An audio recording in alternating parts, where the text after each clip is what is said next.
All right. Hello, my name is Woodrow Star. I'm here to show how to do some basic leather work again. What we're going to cover today, two basic things. The main things we're going to cover is cutting out your own project pieces, as well as assembling them. What we're going to work on today is it's called a minimalist wallet. We get this thing from, it's a place called Leathers Maker Supply. Anyways, it comes, it's a template set, and it has these different pieces in here. Okay. What this has is a wallet back, the interior, and the little pocket template. Now, what I'm going to do with these is I'm going to, for the sake of time, there's going to be a lot of things I'm not actually going to do. I have some other stuff set aside. So the first thing we're going to do is I'm going to show you basically how to cut these pieces out. Now, before we get going with that, one thing you want to look at is it says on these templates what size leather to use. So sticking to my mouth. What this says is 4 to 5 ounce, and you cut one piece out. That's the wallet back, and then the divider or the interior part that the pockets are sewn onto is 2 to 3 ounce, as well as the actual card pocket. It's 2 to 3 ounce as well. Now, what that means is the ounces is the ounce of the leather, the thickness of the leather. Now, we can get these at Tandy. It's just a little gauge for leather. And what you do with these is you can take a look at, and they have more expensive ones, obviously, but this is just a real cheap one, good one to get started with. So it gets you a better idea of what to be looking for when you're getting your leather. So this piece, this is the type that we're going to use for the back, for the main outside part. And so we're going to measure that with this gauge. And the way that you measure it is you just put it down on the side of it, and where it stops is you just take a look at it. Now, what this shows, it shows increments. I don't know if you can see this or not, but on the side, it shows increments of millimeters as well as ounces. So on the inside, the ounces, and on the inside, right next to the line are the millimeters, but to the outside, you can see there's other readings, and those are the ounces of the thickness of the leather. So when you put this up on here, this is going to be a little bit thinner. This isn't exactly 4 to 5. This is probably more like a 3 to 4 ounce. And we'll put it up on there. And you can see it's just a little bit over 4 ounces. You can see right here at this line. So it's just barely in there. It's a 4 ounce. So that's going to be good for the back. And the reason you want it the thicker on the outside of the wallet, obviously, is to be a little more sturdier, as well as you're able to do any kind of tooling or stamping, carving, things like that. So what I'm going to do with this piece, I'm just going to show you how what we're going to do is to cut it out, to cut the piece out. Even though this is the 4 ounce, disregard that. We'll say this is the 2 to 3 ounce.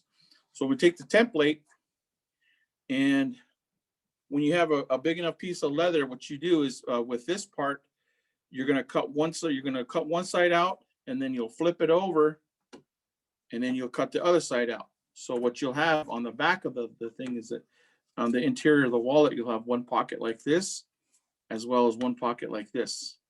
And then we put those together, it'll go on the back of the wallet. And then, so these will just basically be the pocket, as the name suggests, minimalist. So now these templates, these acrylic templates are made to be used with your X-Acto knife or a scalpel. You can cut around them with it. But what I like to do, and this is pretty good practice, of course, you got to have a cutting mat. They call them a self-healing. You take your leather awl, and then you just trace the outline of it. You want to do the back on that piece. Yeah. Either side, it doesn't matter which side that you use it on. Yeah, it's going to be the same size anyway. So if you pull that template out and put it on there, it's going to be the bigger piece. It should say wallet back on it. So, but I'm just for instructional purposes, I'm going to do just one of the card pockets, even though this is the leather that we would do the wallet back on. So what you do is you hold it down tight. It shouldn't slide too much. It will if you push enough pressure on it. But if you apply enough downward pressure on it, it should hold still pretty good. So what you do is just along the outside of the template, take your awl and just trace along the edges around the back or the bottom.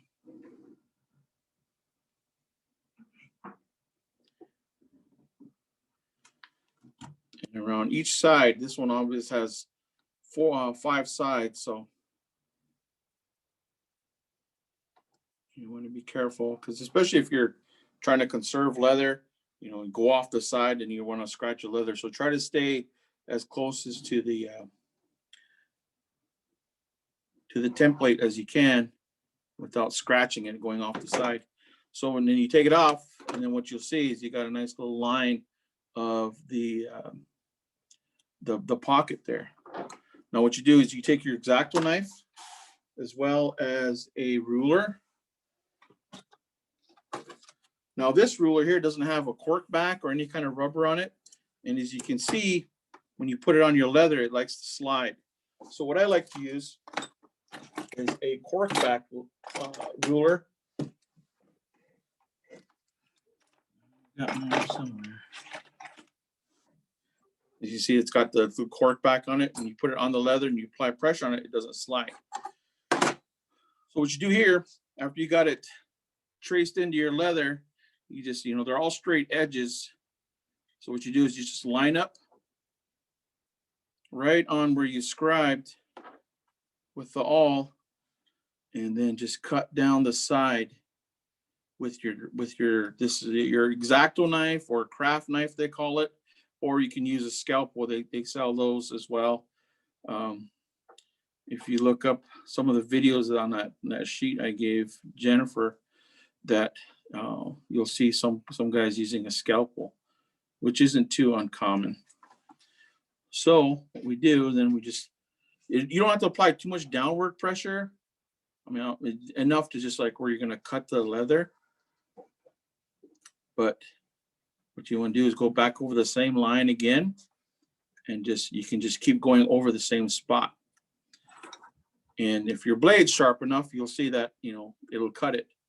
So, and then you just go over the rest of what you just did, going from end to end.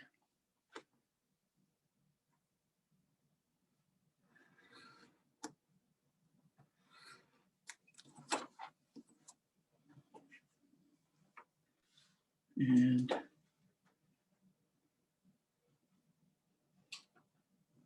just keeping an eye on your line. Again, like I said, you can just keep going over the same spot. And then you can feel it once it starts, once you've gone through the leather, you'll start to feel it cutting on the mat itself. Again, you just line it up on the lines, holding it down real well. And it's just like you're just cutting right along the lines.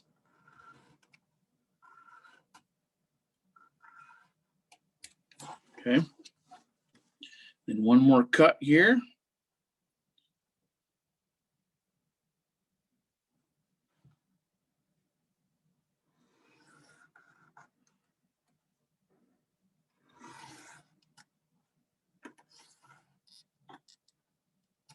Now, it may not come all the way out.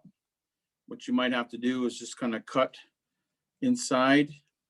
Be careful when you, as you put the blade through the leather, to not stab yourself. So you might have to cut some of these corners that might not have made it all the way through.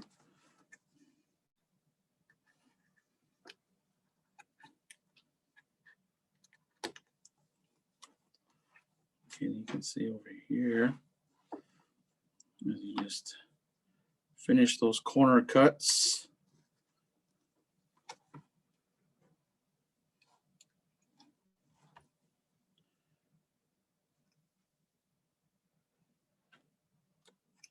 All right, there you go. There's one of the pockets. So for the sake of time, I'm not going to cut out all the pieces. I've already done that. I just wanted to show you basically how to cut one of these parts out. Now, then you take the rest of them and then you cut those out. Again, like I said, the wallet back would be done on a 4 to 5 ounce. And then the interior or the divider would be done on 2 to 3 ounce.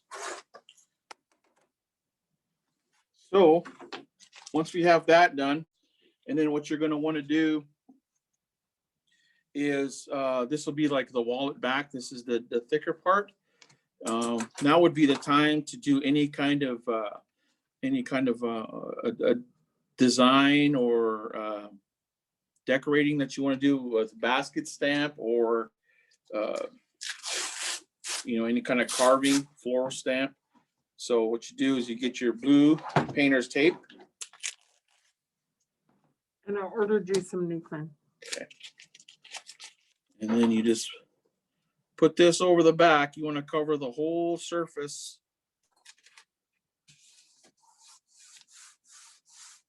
And then today, I actually brought my little helper tool. It's a little roller, looks like a rolling pin almost. You just go over the back of it. Once you get that back part cut out, and then you just watch the rest. Then I'll help you go over the rest of it. Okay. And then what you do is just put your tape over it, unless you're going to do some kind of basket stamp. Try not to do any Sheridan, the floral carving, because that's going to take too long. If you're going to do basket stamp, just do the basket stamp. That's all we're going to do today. Any other kind of carving would take a little bit longer, just for the sake of time. We're not going to go over that today. So what I'm going to show you here, you got the tape on. Fold over these edges a little bit, keep them from sticking to everything.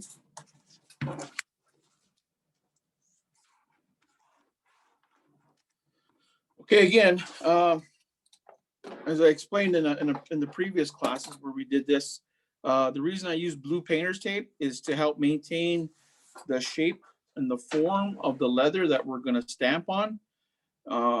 If you weren't going to do any kind of stamping or tooling on this piece of leather, we wouldn't be, this is one step we wouldn't be doing. We would just get right to the assembly of it. But I wanted to show how we can do some of that as well. So you take the back of your wallet, and then again, like put the blue painter's tape on, and then you just get some water. And these little spray bottles that Tandy sells are pretty neat. They're not like regular spray bottles. They're like aerosol. Anyways, you just spray it over your leather, and we'll get that wet just a little bit. You don't want it too soaking wet. We'll get it wet again, but we just don't want to get too much water in it all at once. What we're going to use here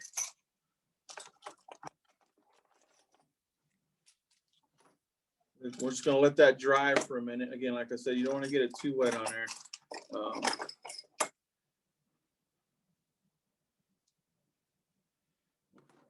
A divider is what we'll need. It's basically like a compass, but I have there's all different kinds of dividers, as well as your stamps. Tandy sells a basic stamp. They also sell a Sheridan style type of set. Anyways, what we're going to do is we're going to do a basket stamp. And that's on these here tools. And there was something else I was going to look at. I'm going to get this wet again real quick. You can start to see the different places where it starts to soak in the water. The water starts to go down into the leather. So that actually looks like it's dry, but it's just the moisture is going to do a different level in there. So the reason we want to have it really good, not soaking wet, like I said, but enough moisture in it. So as we do any kind of carving or stamping, it'll make a really good impression without ruining the leather. And what I mean by that is just basically you want to have it pliable enough to where it'll hold a stamp or any kind of impression, a cut. I say cut, but it's just going to put a real deep impression in it. And when it dries, it'll hold that. And then when we do the finishing on it, I'll show you what that's going to look like. But yeah, we can see that it starts to soak in more. So it's not like dry. It's dry on the top. So we want to put more water on it. Again, like not too much, but just have it sit like that. And then we'll get our, this is what it's called, a maul.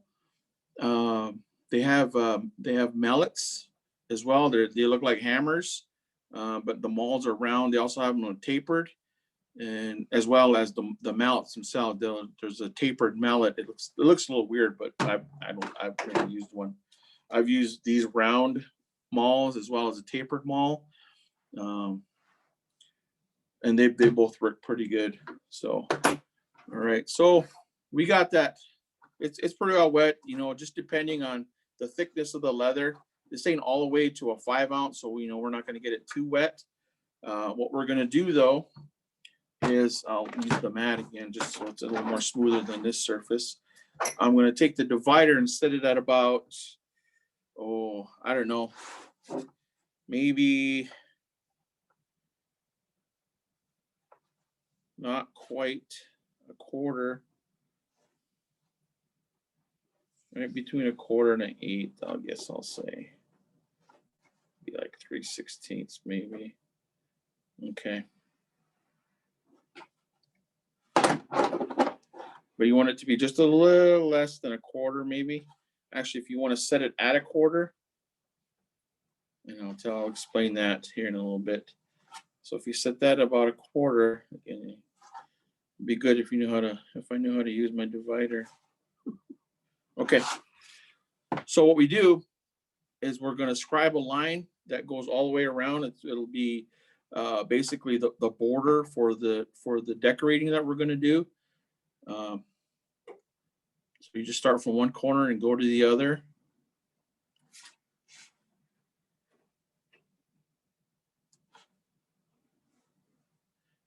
You always want to try to do it in one without picking it up until you have to move it to the side. Now you may not always meet the line, which is fine.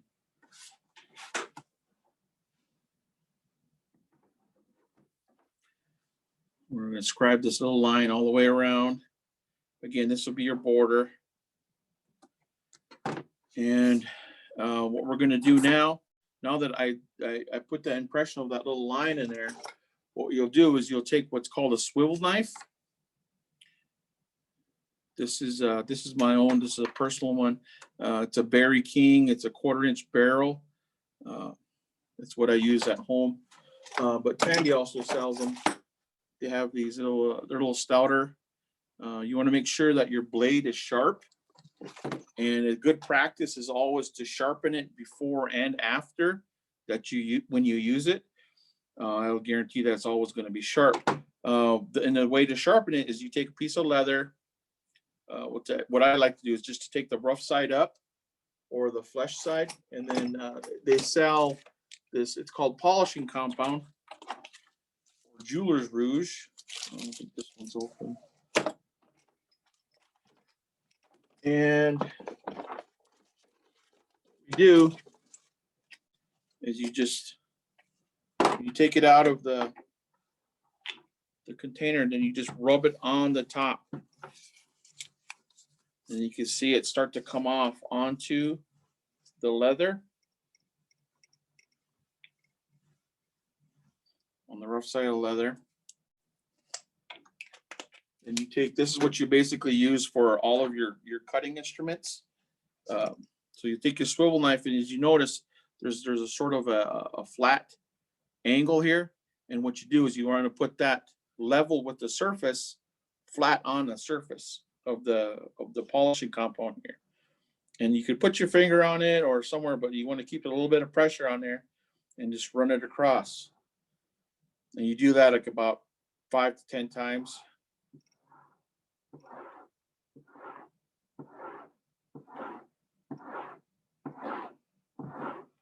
And then you just flip it over, take off the other component, and then you just do the same thing on the other side.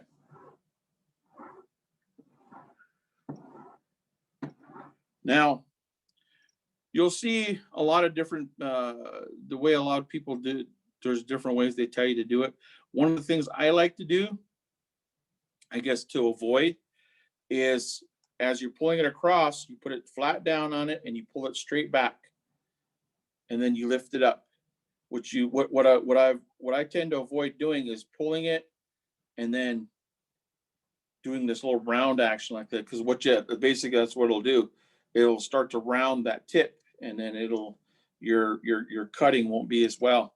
So it'll keep the edge nice and flat if you just go straight across and lift it up and then come back down again. And you'll start to see, once you do enough of the sharpening, you'll start to see it starts to get a little black, and that's just the fine pieces of metal that's coming off there, because you're basically polishing it, but you're polishing it to a sharp point. Okay, so once you got that done, you'll wipe everything off, because you don't want to transfer that to your leather. Make sure your hands are clean. Wipe everything as much as you can off of there. All right, now what I'm going to do is I'm going to cut this line in to make it just a little bit deeper. So what you do is you start from this end. As you can see, when you're using a swivel knife, you don't use it straight down. You know, you want to, like, when you're cutting, you always want to tend to try to cut towards yourself. So that way you have more control over the blade. You can see where you're cutting, as opposed to trying to cut away from yourself. You can't see where it's going. You know, you'll tend to move in an opposite direction. So what you want to do is you want to put it down, angle it away from you, so there will be a point that's in the leather, and the point that's off of the leather is pointing towards you. So what you do is you just put it in the leather, put the point in there, and then just pull it straight towards you along that line, right to where it starts. Okay, and then you go stop there, and you put it back in there again, and then you can pull this towards you.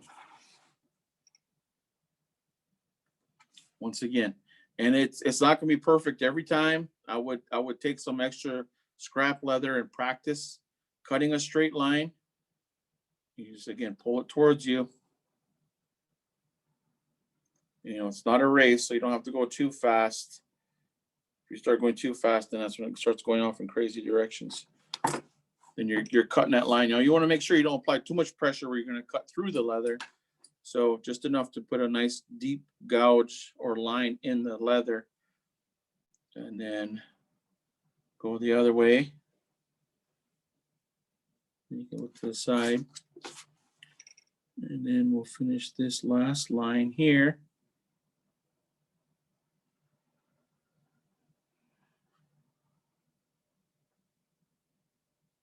All right, now you got a nice deep line on all four sides. Now what you do, you get your granite slab, and get your maul out along with your basket stamp.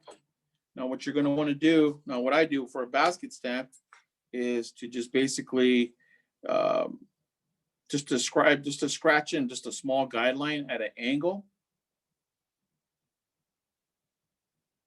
from one border to the other side. I don't know if you can see that on there, but you just created a little line on there, and that's going to be where you're going to start out at. And I usually like to, you know, other people like to do it closer to the ends and work your way down. I like to start in the middle and work my way towards one side, and then turn it around and work my way back towards the other side. That way it's not like all, you know, some kind of way, you know, as you start to go along, it's going to be different. So you take your mallet or your maul, I'm sorry, and on the basket stamp, there's these two on the ends. On both sides, there's these little arms. You can see them. Now, what you're going to want to do is you're going to line up on the long side on that line that you just scribed in there. So what you do is you just put it on there anywhere. It doesn't really matter. However, I should backtrack on that. If you have a basket stamp that has, say, a design in the middle that's not symmetrical, say like a star or a heart or something like that, you're going to want to make sure that you're going to be going with it the same way. So as you're going over it, so if I stamp it in one way, it's got to go that way, because what I like to do when I first start is when I stamp it, I'll flip my project around, and that means I'll have to twist this around so that the design will still be on the same, pointing in the same direction. So okay, so let's get this started here. Put that up on the line. What you can see is you come up with that little mark on there, and we're going to build off of that. So I like to use my little cheater glasses here. Now what you do from here in the basket stamp, so you can see we got it on one line, one side of the line. Now we're going to go over to the other side, and what you're going to do is I've seen it done this way before too. Is just, you know, you can just like touch the ends, but the way it looks best to me anyways is if you overlap on the other side. If you, and you can see it fits right in there.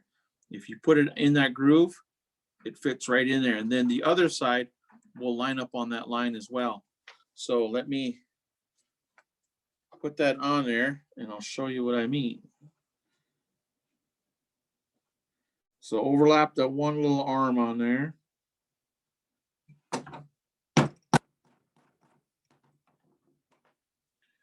And here you can see right here is where those little arms had overlapped right there.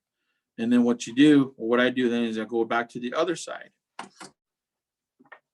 and then start working my way down this line.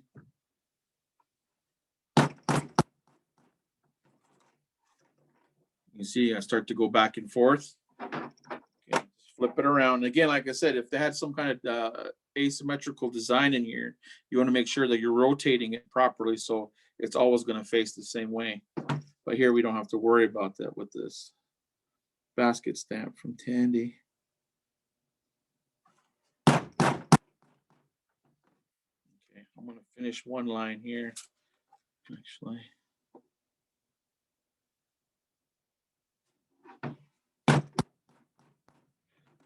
Give you an idea of what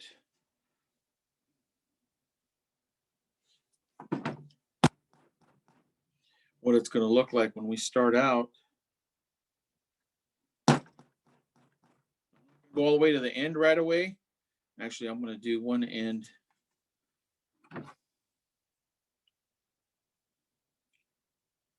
Oops. Now on this end, what I'm going to do is I'm going to not do a full impression down. I'm going to lean it away from me and kind of to the side so it doesn't give a full imprint, because I don't want it to go all the way to the edge. Okay, so I don't know if you can see that or not, but when I pushed it away from me, it gave this little, it's a little bit lighter. It's not as impressed right here. And we'll do that on the other side as well. And it's the same idea when you, if you're doing it on the opposite side of you.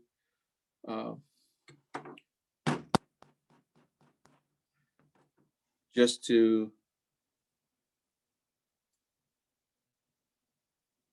you can tilt it towards you and back. So you can see I just did a little impression right there. So then what you do from this point is you just go out from either side and just start doing your basket stamp. And again, like I said, as you get to the ends,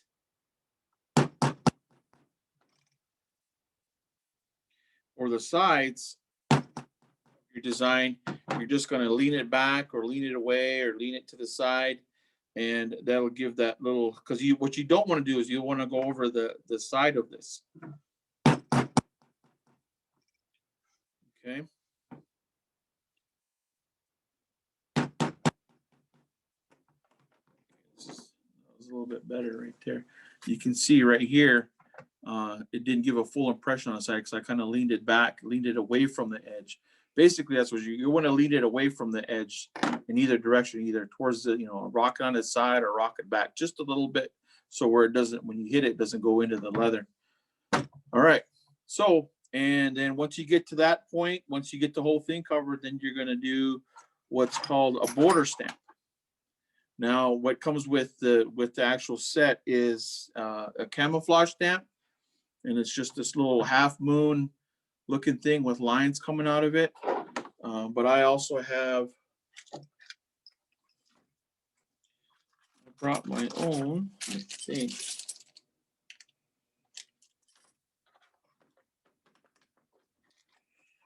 Just to show you a different style of a border stamp.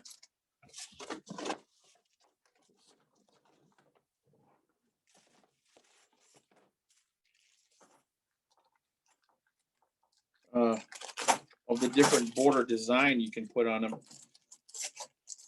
Some of them have a little flatter edge, as you can see. It's a more flat, kind of like little seeds, they're called in there, and little lines. So I'm going to demonstrate with that right now. Now what you would do is you would start from the end in the corner and just work your way back towards one side.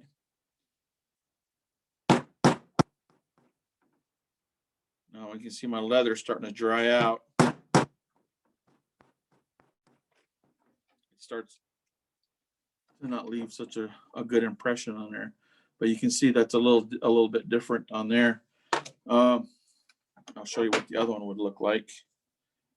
I'm not going to finish this, so I'm not going to worry about having a different design on here.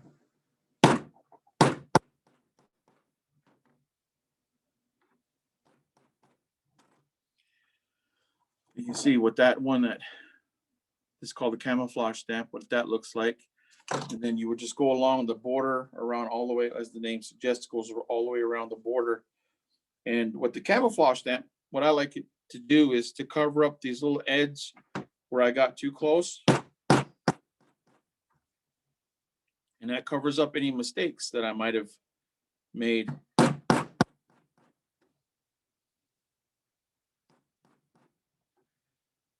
And you just go along. See, it starts to go along and create a border. You just go along the whole edge of that. Over here you can see this line went a little bit too close over here. So that's where that camouflage stamp would come into play. So that's what you would do, basically go along the whole thing. Now again, just for the sake of time, I completed one already, what my wallet back would look like, because I want to move on to the next thing. What this looks like. Again, I have my own basket stamps at home. And the point I was making earlier, this was a United States Army one basket stamp. As you can see, there's a star on there. So you want to make sure like there's like the one point, they're all going to be pointing the same way. So again, when you're stamping it, you stamp it one way, and as you turn your project around, you want to make sure you turn the other stamp around. So again, the stars will all be pointing the same way. And here you can see the border that I used, what it looks like as you get all the way around. So that's the wallet back there when it's completed, the stamping. Again, that's not the only kind of design that you can use. Again, you can do a floral stamping. Now that takes a little bit longer. Again, just for the sake of time, this is what I was going to show you. Now, what we're going to want to do next, once you get that done, is you just get some paper. We're going to get some finishing going here. See you paper here somewhere? Paper, yeah, right there. You see the star? Yeah. The little tiny star in there? Where'd you get that in? That star one? The star? Berry King from Sheridan, Wyoming. That's like That's really nice. way expensive. Is it? You just have one student online. Okay. Tammy, do you have any questions? No questions. I'm just watching. Okay. So I'm gonna get a little newspaper or something. What I'm gonna do is I'm gonna use a, it's called Pro Resist. It comes from Fibings.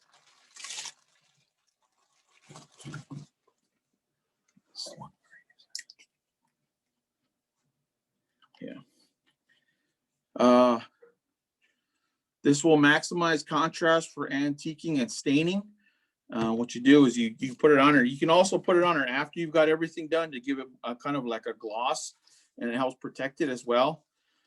If you've ever done any woodworking, it would be the same as putting like a finish on it after you did like if you did a dark stain on the wood and then you put like a varnish over it. It's basically kind of like that. I don't want to call it leather varnish because that's not what it's called, but it's a Pro-Res. They have different types.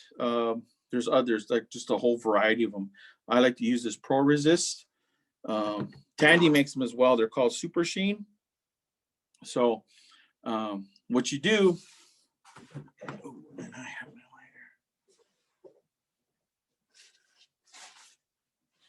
idea. Take them over there. The little swabby deals. Over here. Oh, there they are. Okay, so here, what I like to do with these, as was shown to me on by a guy that does leather work, he takes his lighter. Fire alarm's off in here. But what he does is he kind of like toasts it like a marshmallow, and what that does, it gets off any of the loose wool that's sticking out. That as you're applying it, you don't want it to stray off. So what you do is just to go around it and just singe it. Basically, it's gonna stink, but that's what you do. And then you take. Oh, I forgot to get the paper towels. It should be okay. I know she kept it. Okay, so but make sure if this is what you're gonna do. You can do it with your hand too, but just for the sake of, just twist it around in the paper towel, and all that stuff comes off. And that just basically, it just shaves that down. And what you do with this is that you put it on here. I'll show you on this piece here. What we do, apply it to the dauber. And then what I'm going to do is I'm just going to go over the edge with this, just like that. Now, if you can get a little creative with this, you can use a paintbrush, a real small paintbrush. Say if you stamped some letters into here, and you can go over the letters with that as long as you don't go into the rest of your design, and put this on those letters. And what that will do, because you want to put that on first and you're going to want to let it dry for a while, is it creates a barrier to any kind of staining or antiquing, it's called, what we're going to do here in a minute. So what I did with this piece is what I just showed you. I put it all the way around the edges like that. I don't know if you can kind of see, it's a little shinier than the rest of it. But it's nice and dry now. So what we're going to do here is we're going to take some of this antique. We have a briar brown as well as a saddle tan. And you're going to always want to use some gloves, unless you like to walk around with a stain on your hands all day, which I don't. If you ever go in a saddle shop, you see a guy that's been working on saddles for a very long time, you'll notice his hands are, the tips of his fingers are a little brown or yellow from all the staining that they use. They use mass quantities of those on pieces of leather for a saddle. Okay, so what we'll do here, you can take a sponge. You can use a dauber again if you wanted to. They're big enough to where you want to make sure it's well mixed.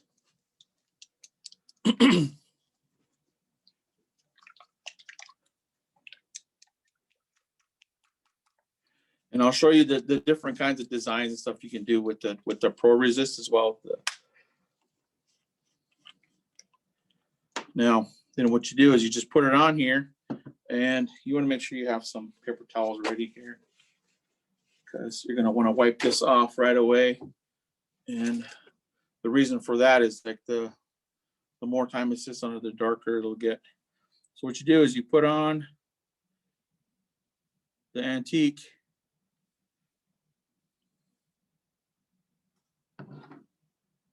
Then you just apply it to the surface and just work your way around in circles. Now, as you notice, I left the tape on here, and that'll help keep off of the back of this. It shouldn't be too much of a problem anyways, but okay, you want to get it down in all the cuts, all the stamping you did, okay? And you set that aside, and you take your clean paper towel and wipe as much of that away as you can. And you can see where I put the Pro Resist around the edges, it didn't hold it that well. So it gives a nice contrast to what the rest of the wallet looks like. And also when you're doing this, you can look and see there are some spots where I might have gone a little bit too far over the edge, or maybe I didn't put enough of the antiquing on there, and you can just try to hit in that spot again, get it all up in those cuts real good, and then wipe it away.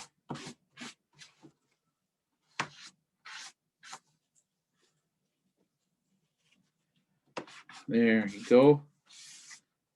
Now you'll see it, it'll kind of glob up inside of the cuts. You know, that's fine. You don't want to wipe too much of it away, because what it's going to do, it's going to highlight those cuts and make them show and stand out a little bit more.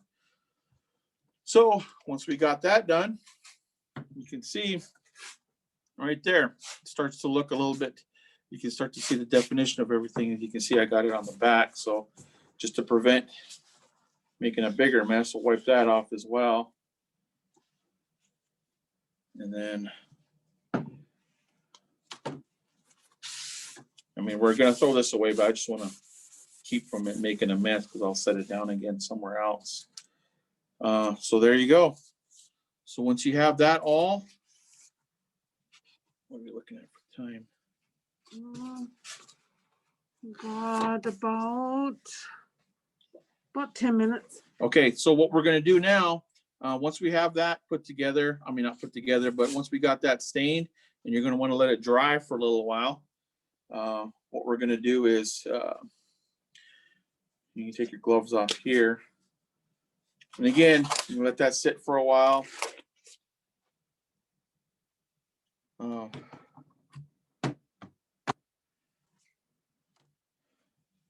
Then you're going to want to clean up your surface here.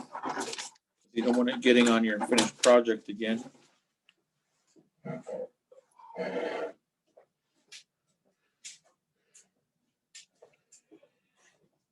So what we're going to do is we're going to take our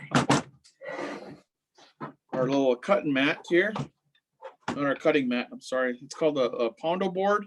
And what we're going to do with this is we're going to stamp the holes. Now, you can see where I left that border. Now what we're going to do is we're going to take the divider again, and we're going to mark the line where we're going to punch the stitching holes. So what you basically want to get that into, you want to get that like halfway down that border, right? So I don't want this to smear any more than it already did. So again, normally we would let this dry, but just for the sake of instruction, I'm gonna start this right now. What we're going to do is we're going to mark, again, like I said, just like halfway. We're going to scribe a little line in there.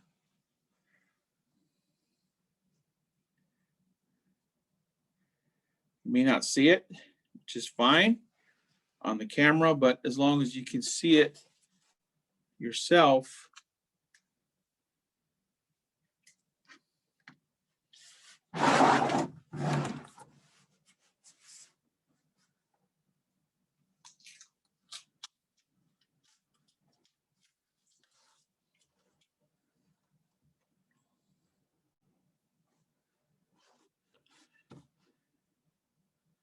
Again, like I said, try to do it in one motion.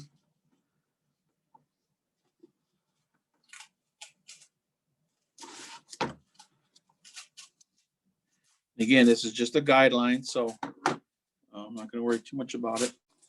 Now, what we're going to use is this called a diamond chisel set. And what it has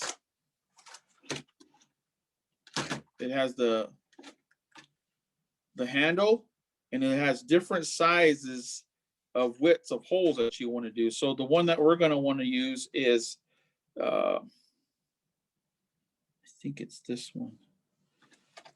We're going to want to use the middle one. Yeah, we're going to use the middle, and what it do is screws into it. You have the different, not only the different size widths, but there's like, this is a 6-prong as well as a 3-prong and a 2-prong, and then there's the single one. A single one can be used for any of them. So we'll get out the same ones for all of them. In case we need them.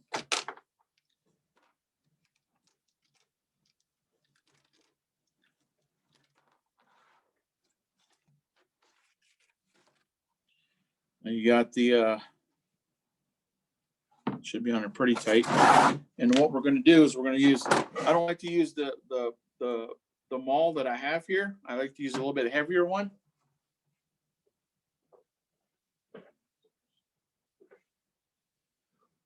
And what that'll do, it's just less constantly hitting it.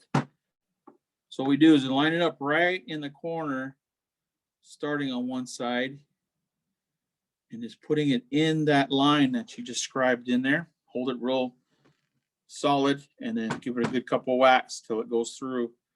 Now what this is, I don't have it all together yet, but once we get the wallet put together, which I'll show you here in a minute, this is just going to be a top, because there's going to be a part. Let's see, back this up a little bit. As in a wallet, when you put it together, it's going to be the side you put the money in. So this will be on the top. So that's where I'm doing this right now. And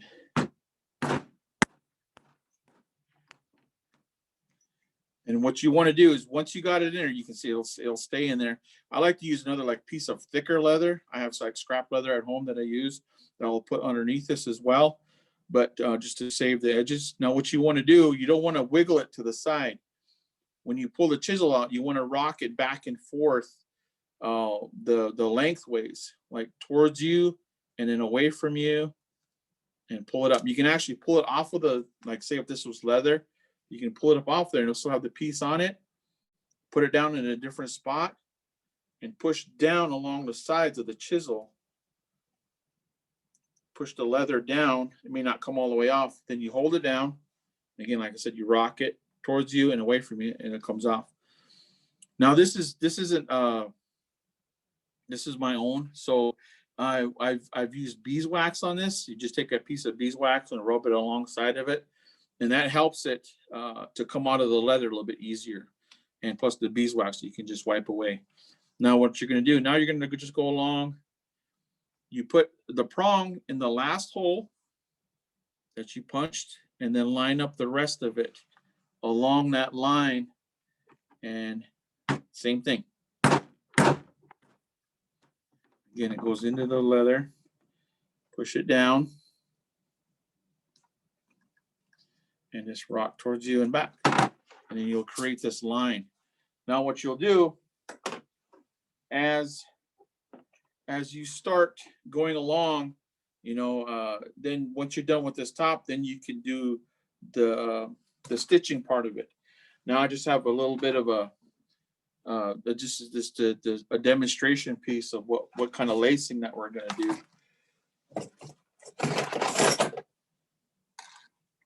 Oh shoot. Anyways, normally what you want to do with the thread that we're going to use, it's called the Ritza 25 thread, but we also have this here kind of thread. It's wax thread, 4 ounce. You know, it's still pretty good thread, but the best thread I've used so far it's called Ritza Tiger or Ritza 25. They come in different widths. This is a 0.8, and that's the most common one used as far as I know. It comes in 0.6 is the smallest that I know of, and I think the biggest that I've used is 1.2 millimeter. So this is a 0.8 millimeter waxed, and with those we will use these John James Saddler's harness needles. These are a 0.02. And these are made basically for those, not made for them, but this works the best with that thread, a 0.8. I think I have a smaller. This is another one that I have. This is a smaller spool of my own stuff. This is a 1 millimeter. I was mark them on the end because the other side likes to come out. So there's just those different kinds in these Saddler's needles. You know, they all look a little different, but they kind of all look the same. This is just enough. You know, they're real strong. John James needles are real strong, real good needles. So basically what we're going to do is once we get that threaded, this is just the winging it here. So this would be one piece. And what you would do is you would have 2 needles, one on each end. And then as you put it through the hole, again, I didn't bring my saddle stitching ponies out, but you can get a stitching pony, you can put them in there, and it holds it for you basically like this. So it frees up your hands to go, you know, if you had it in there, you can go like this and put the other one through and then pull them through and then go to the next holes, and you basically go back and forth. Now, to avoid that, if you didn't have a stitching pony, you start in one hole here. Let me see where this is going to end. And you would pull it through, and you would have them even. I don't think this is going to be even just because one thing's longer than the other. Anyways, so what you do is you put through one end like that in the hole that you punched, put the needle through the other side. So they're both coming out like that. Now what you're going to do is you're going to hold down one piece away from that hole that you just pulled it through, and you would put the needle back through that hole and pull it through. And then you put that through the next hole, and you can see it comes out on that side. All right. Now this is flat lace, so it's not going to sit right, but you pull that through. Then now the one that you just pulled through, you hold that down, and the one that you were holding, you put that through that hole of the one that you just pulled it through.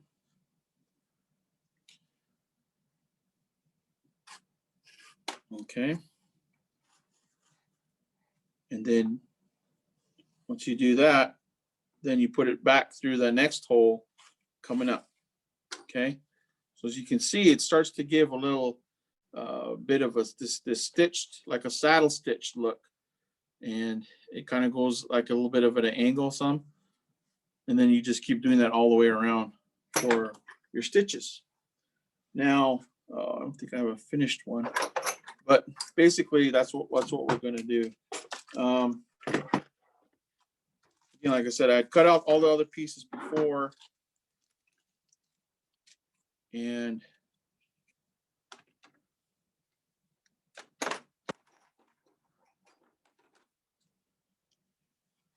way that this is going to go together now, you'll take the pockets that you cut out and you'll just put them on the smaller piece that you cut out, the divider. It's called, I believe. You just line up the edges, and what you would do is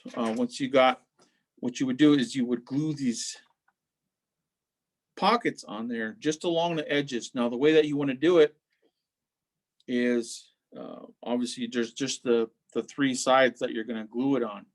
So you take your awl and just give a little bit of a mark at the bottom and at the top, and then along this edge here. So what you're going to do here now is you're going to take your glue. You'll put glue on this edge as well as where you marked it down to here, and then all the way across to where you marked it there, and then up where this inside of this pocket's going to sit. You'll put glue on there, not going outside that line, and then you're going to put glue on these three sides here. And then let that dry for a minute, maybe not too long, and then you line them back up. And then you'll put it together. And then what I like to do is I'll take one of my mallets or something and just tap along the edges, and that helps for that bond to hold a little bit stronger. And then once you're done with that on both sides, and what you'll do is you'll take your divider again, and then you'll just go along this inside here, and you'll mark a stitch line on both sides. Once you've got them both on there, you'll do the same thing with the other side. You'll mark a stitch line on here, and then you'll take your chisel set again, and this might just do just the one, which is fine, but you'll do one on here, and then you'll stitch it the way I showed you, just on that part. And now once that's done, you just throw a little stitch line in there. You'll take your wallet piece,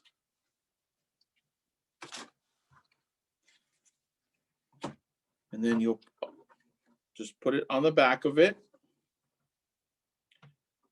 And then, excuse me, I'm sorry. Let me back this up here. So you'll take this piece that you'd finished, and you will glue those three sides on there, and then you'll apply glue to the back of this. After you pull the tape off. The tape likes to stick.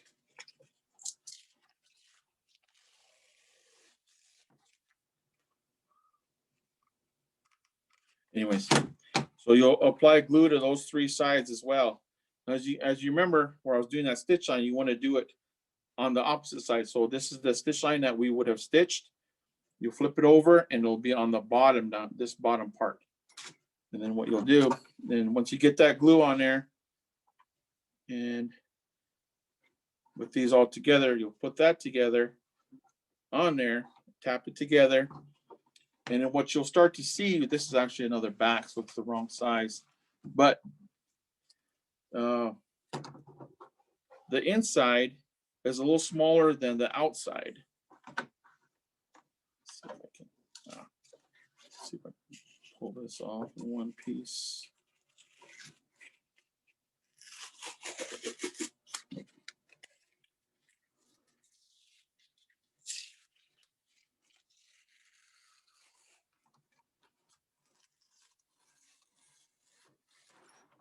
All right. So we'll say these were on here. What you're going to do is you'll glue one side to the bottom corner. And you can see there's a little bit of a top here. See, that's that part up here. You'll glue that together, and then you'll glue the other side. And it's going to take a little bit of work. But you can see it's a little bit smaller. And the reason for that is when the wallet's finally all assembled and put together, it gives that nice little bend in there. Otherwise, if it was the same size, that wallet would always pop open every time you put it down or something. Like say if it was on here, if the wallet was the same size as the back was the same size as the interior, and if you fold it up, you can see it starts to bend. It gives a little wrinkle in there. So what this allows for is when you put it together, that it doesn't give that wrinkle in there, and it's a little bit smoother. And once it's put together, you'll see that. So I think that's it. That's all I have for now. Is there any other questions? Questions, Tammy? No questions. Like I said, this is my first time Okay. being here. But Okay. I was Thank interested. you. Yeah, thank you. Thank so you, much. Tammy. Yeah, I was interested because my grandpa he did a leather piece for my mom. It was like a checkbook, but it had like not feathers, flowers on it and stuff. And I always wondered how he did it. So Yeah, that's a whole nother class. yeah. That's called floral carving. Some of these old cowboys like to call it Sheridan style. I actually did a piece like that. As you mentioned it, it is a checkbook cover as well. You can see on here, Yeah. there's a flower on there, and then I did a basket stamp in the middle Oh here. my God. So, yeah, Yeah, I always admired that work that my grandpa did. So I always wondered, like, yeah, Oh, it's a whole, like I said, it's a whole different class, because this was done from what it's called a craft aid. You get your leather wet, and you put this piece of plastic down. It's got these little ridges on there. You put it and you rub it on there along those lines, and it leaves an impression in there. Just a small, just like a little line, but it's of this thing. It doesn't have all these little designs in it. It just has the outline of all the stems and the leaves and the flower. Then you would take your knife, your swivel knife, and inside those lines, then you would start to carve those lines out. You would go along and carve them all out. And once you get the insides all carved out, then you take what you call a beveler, and you would bevel all the way around. Of course, then you have to know the concept, the idea of depth, like which flower or which leaf is behind the other leaf. So that means that you have to make that leaf look like it's below it, like this. So there's a sense of beveling. Again, it's a whole different class. And like the flower part, the petals and stuff, that's supposed to be the one sticking out the most. So that you bevel all the way around that, and then around each individual little leaf. And then there's all these little stamps that you use. There's a flower center, and then there's these little decorative cuts you use with the knife that makes all those little marks on there. And then to make little impressions inside the flower, and then to go around it to give like a background is what's another one. Oh, there you is. use. Okay. So again, that's a whole other Right. class. It's beautiful though. Yeah. Yeah, it takes a while to learn how to do it, but once you learn how to do it, and if you enjoy it, it'll be something that you'll always want to do after that. Then you'd be selling all kinds of checkbooks, Tammy. Right. So All righty. Thank you. All right. Thank Okay. you so much. Yeah. See you You next guys have a week. good night. You too. where's your mask? Right here. Okay.